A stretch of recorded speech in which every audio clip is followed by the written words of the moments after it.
Hello student, welcome to my YouTube channel Shiv Shakti classes. मैं अजय उपाध्याय एक बार फिर आप लोगों के समक्ष उपस्थित हुआ हूं। देखिए, आज हम यह वीडियो पेट एग्ज़ाम के लिए बना रहे हैं, जिसमें आज हम प्रारंभिक रसायन विज्ञान को पढ़ेंगे। और आज हम प्रारंभिक रसायन विज्ञान में परमाणु व उनके मूल कणों का अध्ययन करेंगे। देखिए, यहाँ से भी विभिन्न कॉम्पिटिटिव एग्ज़ाम में क्वेश्चन पूछे जाते हैं। यह भी एक महत्वपूर्ण टॉपिक है, इसको भी पढ़ना बहुत ज़रूरी है। यदि आप किसी कॉम्पिटिटिव एग्ज़ाम में बैठने जा रहे हैं, केवल पेट ही नहीं, किसी भी कॉम्पिटिटिव एग्ज़ाम में बैठने जा रहे हैं, यूपीपी में बैठने जा रहे हैं, एसआई में बैठने जा रहे हैं, पीसीएस में बैठने जा रहे हैं, तो यहाँ से क्वेश्चन पूछे जाते हैं। इनको बहुत अच्छे तरीके से आप पढ़िए, इनका अध्ययन करिए। तो सबसे पहले देखिए, तत्व होते हैं। तत्व जैसे hydrogen, helium, lithium, beryllium, boron, carbon, ये सब तत्व होते हैं भैया। इनको आपको लाइन से यहाँ पर रटने की ज़रूरत नहीं है। कुल 114 से लेकर 118 तत्वों की खोज हो चुकी है। तो तत्व जो होते हैं, देखिए तत्व क्या होते हैं। तत्व अनेक सूक्ष्मतम कणों से मिलकर बने होते हैं, उन्हीं को सूक्ष्मतम कणों को परमाणु कहते हैं। तत्व जो होते हैं अनेक सूक्ष्मतम कणों से मिलकर बने होते हैं, उन्हीं को क्या कहते हैं, परमाणु कहते हैं। जैसे मान लीजिए ये तत्व हो गया, तो इसको आप मान लीजिए कोई भी तत्व मान लीजिए, ये छोटे छोटे कणों से मिलकर बना है, छोटे छोटे कणों से मिलकर बना है। इन्हीं कणों को जो है परमाणु कहा जाता है। यही चीज़ है। परमाणु जो होता है रासायनिक अभिक्रियाओं में पूछा जाता है। परमाणु जो होता है, याद कर लीजिए, इसको आपको याद करना पड़ेगा, रासायनिक अभिक्रियाओं में भाग ले सकता है। परमाणु रासायनिक अभिक्रियाओं में ये क्या कर सकता है, भाग ले सकता है। तो ये पूछा जाता है परमाणु रासायनिक अभिक्रियाओं में भाग ले सकता है कि नहीं भाग ले सकता है। तो इसमें यही चीज़ इम्पॉर्टेंट हो जाता है। देखिए, अब आप परमाणु जान गए। परमाणु तत्व अनेक सूक्ष्मतम कणों से मिलकर बना होता है, जिन्हें परमाणु कहते हैं। और परमाणु रासायनिक अभिक्रियाओं में भाग ले सकता है। तो देखिए, हम परमाणु यहाँ हेडिंग डालते हैं और इनके बारे में एक अध्ययन करते हैं। देखिए, हम केवल उतने ही अध्ययन करेंगे जो हमारे कॉम्पिटिटिव एग्ज़ाम के लिए इम्पॉर्टेंट हैं। हम बहुत सारा इधर उधर की चीज़ें, फालतू की चीज़ें नहीं बताएंगे आप लोगों को। आपका टाइम नहीं वेस्ट करेंगे। आप इतने पढ़ के चले जाइए। हर कॉम्पिटिटिव एग्ज़ाम में लगभग आपका हो जाएगा। जितने भी क्वेश्चन यहाँ से आएंगे हो जाएंगे। तो देखिए, परमाणु को इंग्लिश में एटम कहते हैं। तो सबसे पहले परमाणु पर विचार किसने किया था? सबसे पहले परमाणु पर विचार अगर पूछा जाए तो महर्षि कणाद ने किया था। ये 800 ईसा पूर्व में, 800 ईसा पूर्व को इंग्लिश में बीसी बोलते हैं, बिफोर क्राइस्ट बोलते हैं। तो सबसे पहले परमाणु पर जो विचार किया था वो इन्होंने महर्षि कणाद ने कहा था। इन्होंने कहा जो प्रत्येक तत्व छोटे छोटे कणों से मिलकर बना हुआ है, इन्होंने एक कल्पना किया था, ठीक है, कि प्रत्येक जो ब्रह्मांड के जितने भी तत्व हैं वो छोटे छोटे कणों से मिलकर बना है। इन्होंने एक हाइपोथेसिस किया था, अभिकल्पना किया था। लेकिन उसके बाद जो है महर्षि कणाद के बाद, माने 800 ईसा पूर्व के बाद, आपको ये 800 ईसा पूर्व रटना नहीं, याद नहीं करना है, कोई याद करने की ज़रूरत नहीं है। क्योंकि किसी भी साइंस के, अगर साइंस का क्वेश्चन आता है तो उसमें सन आप कभी नहीं देखेंगे। किसी भी कंपटीशन एग्ज़ाम में सन नहीं पूछा जाता है। कब किसने खोज किया, कब किया, किसने किया, ये पूछा जाता है। कब किया ये नहीं पूछा जाता है। तो यहाँ देखिए, 1800 के बाद, सन 1800 ईसा पूर्व के बाद एक वैज्ञानिक आए, जॉन डाल्टन। और ये जो जॉन डाल्टन आए, ये 1808 ईस्वी में आए। 1808 ईस्वी में इन्होंने परमाणु से संबंधित एक सिद्धांत प्रस्तुत कर दिया। माने पूरा अध्ययन करके इन्होंने एक सिद्धांत प्रस्तुत कर दिया।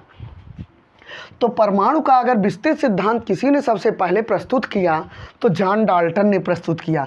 तो ये देखिए, 1800 ईस्वी, 1808 ईस्वी और 800 ईसा पूर्व, आप ऐसे समझ जाइए, 1800 ऐसे हो जाइए, 800 पीछे और जाइए, और 2600 ईसा पूर्व जो है महर्षि कणाद ने किया। महर्षि कणाद के 2600 साल पहले और महर्षि कणाद के बाद 2600 साल बाद जॉन डाल्टन आए। इन्होंने एक परमाणु को सिद्धांत प्रस्तुत किया, जिसे डाल्टन का परमाणु सिद्धांत कहते हैं। इन्होंने क्या कहा, परमाणु को बताया, परमाणु के बारे में बहुत सारी बातें बताई। तो देखिए, जो हमारे कॉम्पिटिटिव एग्ज़ाम के लिए इम्पॉर्टेंट है, हम उन्हीं बातों को लिखते हैं, बात करते हैं। इन्होंने बताया परमाणु अविभाज्य है, बहुत सारी चीज़ें बताई, इसमें बहुत ज़्यादा पढ़ने की ज़रूरत नहीं है। सबसे पहले देखिए, इन्होंने परमाणु के बारे में चूँकि बताया, इसीलिए जॉन डाल्टन को परमाणु के खोजकर्ता के रूप में जाना जाता है। तो ये पूछा जाए परमाणु का खोजकर्ता कौन है? परमाणु का खोजकर्ता जॉन डाल्टन है। देखिए, इसमें आप सन मत रटिएगा, केवल परमाणु के खोजकर्ता याद कर लीजिए, जॉन डाल्टन है। अब जॉन डाल्टन ने जैसे ही परमाणु का खोज किया और एक सिद्धांत प्रस्तुत किया, तो ऐसे बहुत सारे वैज्ञानिक निकल आए और उन्होंने इनके अध्ययन को देखा और उस पर फिर उसके आगे रिसर्च करना शुरू किया, इस पर विचार किया। तो उन्होंने एक नए परमाणु सिद्धांत को प्रस्तुत कर दिया। चूँकि परमाणु सिद्धांत पहला शुरुआत जो है जॉन डाल्टन ने किया, इसलिए उस परमाणु सिद्धांत का नाम भी आधुनिक परमाणु सिद्धांत, डाल्टन का आधुनिक परमाणु सिद्धांत रख दिया गया। तो देखिए आधुनिक परमाणु सिद्धांत में क्या बताया गया, जैसे जॉन डाल्टन ने परमाणु के बारे में तो बताया, लेकिन अगर ये पूछा जाए आधुनिक परमाणु सिद्धांत में क्या बताया गया, इंपॉर्टेंट चीज़ इसमें आप समझ लीजिए। मान लीजिए परमाणु है और परमाणु के खोजकर्ता जॉन डाल्टन है। बाद के वैज्ञानिकों ने बताया, कहा परमाणु जो है 3 कणों से मिलकर बना हुआ है। परमाणु 3 कणों से मिलकर, 3 प्रकार के कणों से मिलकर बना हुआ है, जिन्हें मूल कण कहते हैं। तो ये बात आपको याद रखना पड़ेगा, परमाणु जो है 3 मूल कणों से मिलकर बना हुआ है। ये पूछा जाएगा। इलेक्ट्रॉन को वैसे ही से व्यक्त करते हैं, किसी को व्यक्त करते हैं, व्यक्त करना नहीं, परीक्षा में पूछा जाता है। फिर प्रोटॉन, ये देखिए बहुत इंपॉर्टेंट है, तीनों मूल कण। फिर न्यूट्रॉन, इन्होंने यही बात बताया कि जो है इलेक्ट्रॉन, प्रोटॉन और न्यूट्रॉन, इन्होंने बताया कि जो परमाणु है वो 3 मूल कणों से मिलकर बना हुआ है, इलेक्ट्रॉन, प्रोटॉन और न्यूट्रॉन। और इन्हीं 3 कणों को क्या बोला जाता है, मूल कण। कभी कभी कॉम्पिटिटिव एग्जाम में पूछा जाता है कि निम्नलिखित में कौन सा मूल कण नहीं है। पता चला 3 कण ऐसे दे दिया गया जो इनमें से नहीं था, और आंसर वाला जो दे दिया गया इनमें से कोई एक दे दिया गया। तो आप देखिए इनमें से कौन मूल कण, दे दिया गया कि इनमें से कौन सा मूल कण है। तो 3 ऐसे दे दिए गए जो मूल कण नहीं थे, और इनमें से एक ऐसा दे दिया गया जो मूल कण है। तो जब आप पहचाने रहोगे तो निश्चित तौर पर बता दोगे कि कौन सा मूल कण है।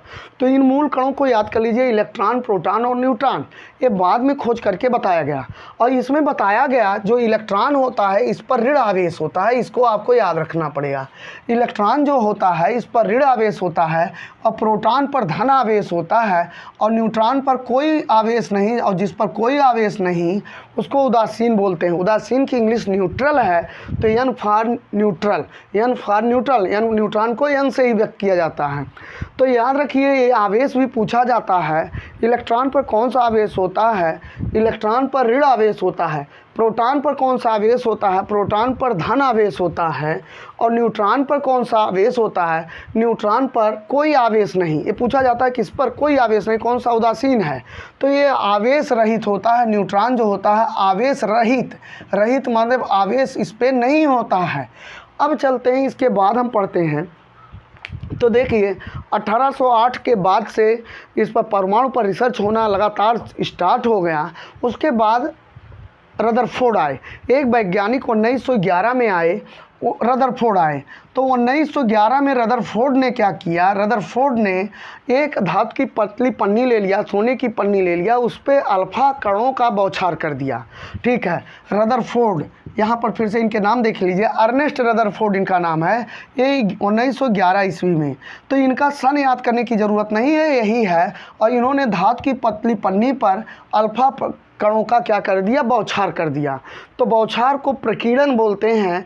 बौछार को क्या बोलते हैं, प्रकीर्णन बोलते हैं। तो अल्फा कणों का प्रकीर्णन या अल्फा प्रकीर्णन प्रयोग, ऐसे याद कर लीजिए, अल्फा प्रकीर्णन प्रयोग। अल्फा प्रकीर्णन प्रयोग किसने किया था, रदरफोर्ड ने किया था, इसको भी याद कर लीजिए।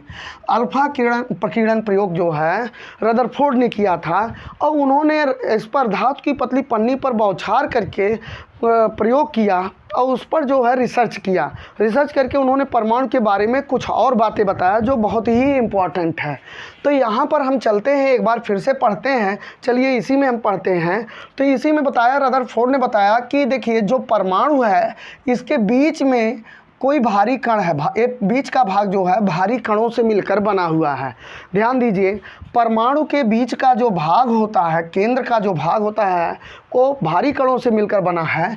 इसी केंद्र के पूरे भाग को, इसी को नाभिक कहा जाता है। इसी केंद्र को क्या बोला जाता है, न्यूक्लियस, नाभिक, या हिंदी में और बोलते हैं केंद्रक।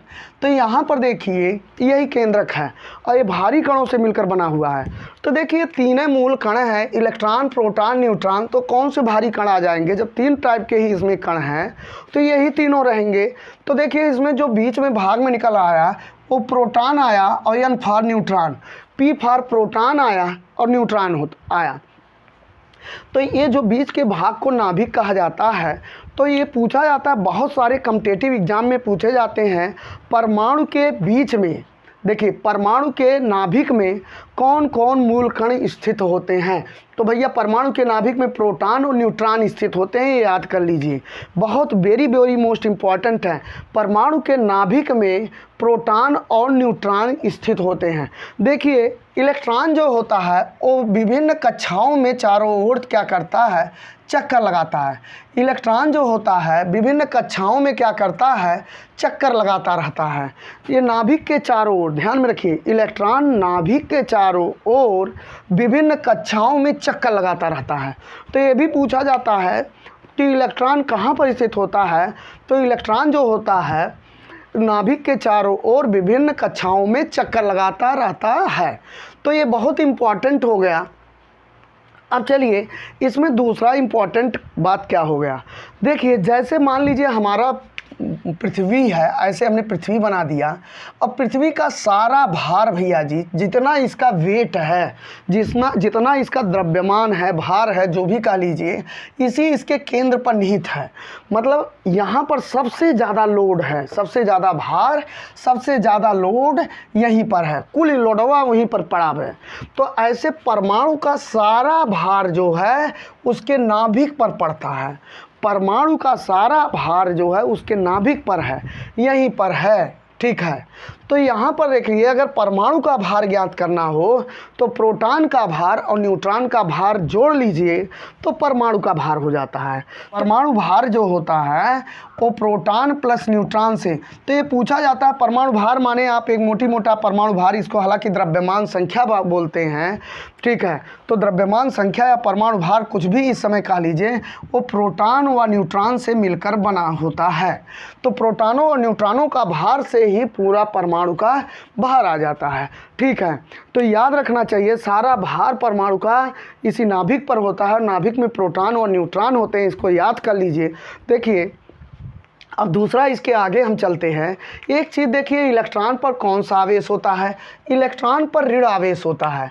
आपने अभी पढ़ा इलेक्ट्रॉन पर जो है ऋण आवेश होता है और प्रोटॉन पर प्लस आवेश होता है। न्यूट्रॉन पर तो कोई आवेश नहीं, ये आवेश रहित होता है, कोई आवेश नहीं होता है। तो हमेशा याद रखिए अगर प्लस और माइनस कहीं है तो दोनों एक दूसरे को आकर्षित करते हैं, एक दूसरे को खींचते हैं अपनी ओर। तो जब भैया ये प्रोटॉन है और नाभिक के चारों ओर इलेक्ट्रॉनवा चक्कर लगा रहा है तो इलेक्ट्रॉनवा तो आकर जो है इसमें गिर जाना चाहिए, खींच लेना चाहिए। ऐसे क्या करना चाहिए? प्लस को माइनस को खींच लेना चाहिए, प्लस को माइनस को खींच लेना चाहिए। तो लेकिन ये खींचता क्यों नहीं? इसको नाभिक में आ जाना चाहिए, नाभिक पर आ जाना चाहिए, कहीं आ जाना चाहिए। तो खींचता क्यों नहीं? तो भैया इसका रीज़न है, यहाँ पर जब ये चक्कर लगाता है ना तो इसमें ऊपर की तरफ भी एक बल काम करता है जिसको हम लोग अभिकेंद्र बल कहते हैं। कौन सा बल कहते हैं? अभिकेंद्र बल। ये आपको ध्यान में रखना है, अभिकेंद्र बल, अभिकेंद्र बल। तो ये कभी कभी पूछा जाता है कि देखिए इलेक्ट्रॉन प्रोटॉन में क्यों नहीं आता है, क्योंकि देखिए इलेक्ट्रॉन नाभिक के अंदर क्यों नहीं आता है? इसी अभिकेंद्र बल के कारण। अभिकेंद्र बल इसको नीचे नहीं आने देता, ऊपर आता है। अट्रैक्शन तो होता है लेकिन एक बल और यहाँ जनरेट हो रहा है, अभिकेंद्र बल। जैसे आप मान लीजिए एक धागे में कोई चीज़ बांध कर ऐसे ऐसे नचाइए तो जब तक वो घूमता रहेगा तब तक वो नीचे गिरेगा नहीं? गिरेगा। अगर आप घुमाना बंद कर दीजिए वो पट्ट से आपके हाथ पे आके गिर जाएगा। आप अपने हाथ को नाभिक मान लीजिए और एक धागे में किसी पत्थर इत्यादि को बांध कर ऐसे ऐसे घुमाइए, ऐसे ऐसे, या इसी मार्कर को बांध कर एक रस्सी में ऐसे ऐसे खूब घुमाइए तो ये घूमता रहेगा। लेकिन जैसे ही आपने घुमाना बंद कर दिया, राउंड करना बंद कर दिया, तैसे आपके पट्ट से हाथ में गिर जाएगा। लेकिन ऐसे ये चक्कर लगाता रहता है। तो जैसे आप घुमाते हैं तो वहाँ ऊपर की तरफ एक बल काम करता है जिसे अभिकेंद्र बल कहते हैं, जो अभिकेंद्र बल क्या करेगा? इस मार्कर को नीचे आने से रोकेगा। इसी प्रकार देखिए प्रोटॉन इलेक्ट्रॉन को जो है इस नाभिक में आने से रोकता है। तो यह हमारा एक बहुत ही इम्पॉर्टेंट टॉपिक हो गया और हमने बहुत ही व्यवस्थित तरीके से देखिए बताया। इसको आप निश्चित तौर पर पढ़ लीजिए, बहुत सारे कॉम्पिटिटिव एग्जाम में पूछे जाते हैं और हम चीज़ों को बहुत जल्दी और समझा रहे हैं। जल्दी समझाने का मतलब ऐसा बता रहे हैं जिससे हर बच्चे को समझ में आ जाए। अब ये कहिए हम चैनल पर आके यहाँ पर आपसे फालतू की बातें करें, इधर उधर की बातें करें, तो भैया ये हमारे चैनल पर ऐसा नहीं होगा। हम आपको बहुत ज़्यादा हंस कर रसीला मिजाज बना के नहीं पढ़ा पाएंगे, ठीक है। अगर आपको समझ में आ रहा है तो निश्चित तौर पर आप पढ़िए, बहुत अच्छे से, बहुत स्मार्ट तरीके से बताया जा रहा है। देखिए किसी भी कहीं भी किसी भी चैनल पर जाइए तो हंस कर फालतू की चीज़ें मत सुनिए, वहाँ पर पढ़िए। अगर वो ढंग के पढ़ा रहे हैं तो ढंग के पढ़िए और पढ़ने पर अगर आपको एंजॉय आ रहा है तब वहाँ पढ़िए, ठीक है। और फालतू की चीज़ें सुन कर रस ले रहे हैं तब आप पढ़ते रहिए, कोई मतलब नहीं निकलने वाला है। ऐसे हंसते ही रह जाएंगे। जितने भी स्मार्ट बच्चे होते हैं वो ढंग से सीरियस होकर पढ़ाई करते हैं, ठीक। तो चलिए हम इसके बारे में और मूल कणों के बारे में थोड़ा सा अध्ययन कर लेते हैं। देखिए मूल कण हमने लिख लिया, ये थोड़ा सा एक अध्ययन मूल कण हो गया। इस पर आवेश कौन सा होता है इसके बारे में हम अध्ययन करेंगे। आवेश पढ़ कर चुके हैं, थोड़ा पढ़ना है। आवेश की मात्रा एक बार हम देख लेते हैं, हो सकता है याद हो जाए, लेकिन बैठ कर रटिएगा नहीं। और देखिए मूल कणों के खोजकर्ता, यहाँ से क्वेश्चन बहुत पूछता है। हालांकि आजकल बहुत सब लोग स्मार्ट तरीके से याद कर लिए हैं, वैसे स्मार्ट तरीके से बोर्ड वाले पूछते भी हैं, कंपटीशन वाले। और देखिए इनका द्रव्यमान, मूल कणों का द्रव्यमान के बारे में भी हम अध्ययन कर लेते हैं। तो देखिए सबसे पहला जो द्रव्य है मूल कण, हम इलेक्ट्रॉन ले लेते हैं। इलेक्ट्रॉन पर देखिए, इलेक्ट्रॉन पर जो आवेश होता है भैया जी वो ऋण आवेश होता है, ये याद कर लीजिए, बहुत इंपॉर्टेंट है। और इस पर जो आवेश की मात्रा होता है, कितना आवेश होता है, जब आवेश है और ऋण है तो कितना है, तो -1.6 × 10⁻⁻19 कूलाम। तो इतना आवेश होता है। 1.6 × 10 पर ऋण का 19 की घात कूलाम, इतना आवेश होता है। ये देखिए रटिएगा नहीं, याद होगा तो याद होगा, एक बार देख लीजिए, नहीं याद होगा छोड़ दीजिएगा, ये कम पूछता है, उतना ज़्यादा नहीं पूछता है।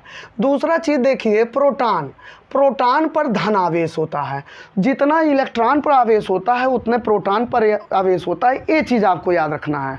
फ़र्क इतना है, इलेक्ट्रॉन पर ऋण आवेश होता है और प्रोटॉन पर धन आवेश होता है, लेकिन जो आवेश की मात्रा होती है दोनों पर सेम होती है।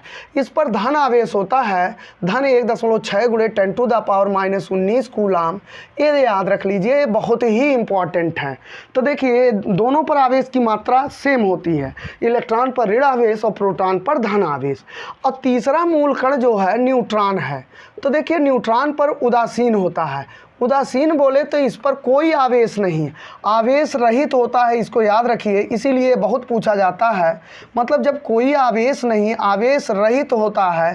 ध्यान से देखिए, आवेश रहित, रहित माने नहीं होता है, ठीक। तो आवेश रहित होता है, तो जब आवेश नहीं है तो इस पर मात्रा कैसी, जैसे हम आपसे पूछें आपके पास कितना रुपया है, आपके पास रुपया है तो आप कह देंगे नहीं है, तो रुपए की मात्रा कैसी हुई।